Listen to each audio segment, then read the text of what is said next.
పరలోకము నాకు కావాలనే ఆశ నీకున్నట్లయితే దేవుని అందలి భయము భక్తి కలిగి ఇదే రోజున ఇదే సమయంలో చెడుతనమును విడిచిపెట్టడమే, చెడ్డ ఆలోచనలు విడిచిపెట్టడమే, అపవిత్రమైన నోటిని విడిచిపెట్టడమే, అపవిత్రమైన చూపులను విడిచిపెట్టడమే.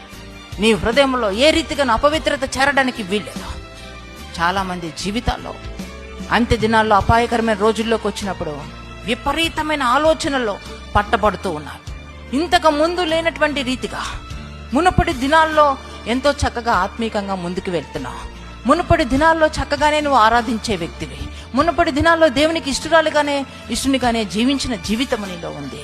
కానీ కొద్ది దినముల నుంచి ఎంతో భయంకరమైన శోధనకు నువ్వు లోనవుతున్నావు. భయంకరమైనటువంటి అపవిత్రమైన తలంపులు వస్తూ ఉన్నాయి, ఆలోచనలు వస్తున్నాయి. ఏదో నీ జీవితాన్ని చెడు మార్గంలోనికి ఒక ఫోర్స్గా, ఏదో ఒక బలమైనటువంటి చీకటి నిన్ను తప్పిస్తుంది. ఆ వ్యక్తులకు దగ్గర అవ్వాలనుకుంటున్నావు. ఆ వ్యక్తులు నీ జీవితాన్ని మెల్లగా ఆత్మీయ జీవితం నుంచి తొలగిస్తున్నారు. దీనికి కారణం ఏమిటో తెలుసా? ఇంకా సమయము లేదని దుష్టుడు ఎవరిని మింగుదుమా అని నీ చుట్టూ తిరుగుతూ ఉన్నాడు. అది గ్రహించు, జాగ్రత్త పడు. ఇది ఏ మాత్రం మంచిది కాదు.